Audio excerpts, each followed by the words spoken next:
Let's take a couple of minutes to look at the Pythagorean theorem's converse.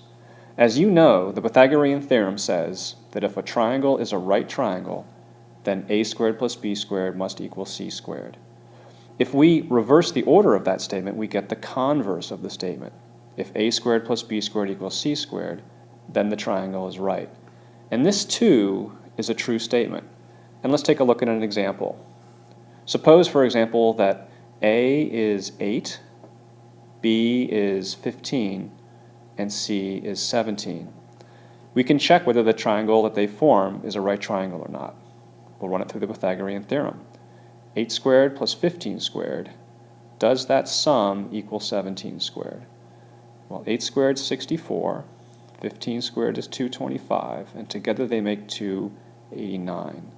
And 17 squared also is 289. So it looks like this triangle is a right triangle.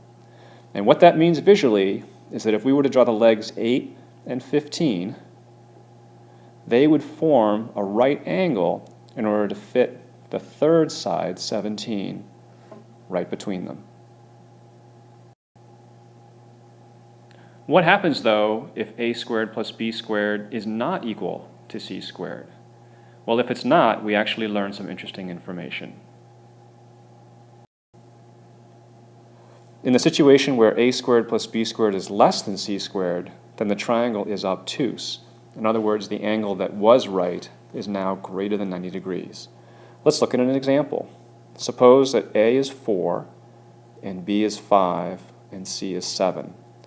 Let's see what happens when we try the Pythagorean theorem. 4 squared plus 5 squared, how does it relate to 7 squared? On the left-hand side, we get 16 plus 25, which is 41. On the right-hand side, we get 49. And we know that 41 is less than 49. So this triangle must be obtuse. And you can visualize it this way. We have the two legs 4 and 5, but because they are small in relation to 7, they have to open up wider to fit 7 as the third side. And that angle right there is an obtuse angle. All right, let's look at the third possibility. What happens if a squared plus b squared is greater than c squared? Well, in that situation, the triangle is acute. In other words, the angle that we thought might be right is actually less than 90 degrees. Let's look at an example. Suppose the three sides of your triangle are 6, 7, and 8.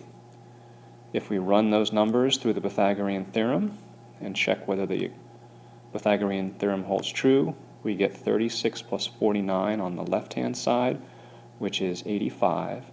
And on the right-hand side, we get only 64. So 85 is greater than 64, so the triangle is acute.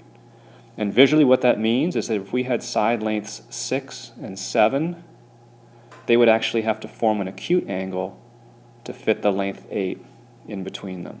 And that angle right there is acute, and in fact all three angles are acute. And that's it.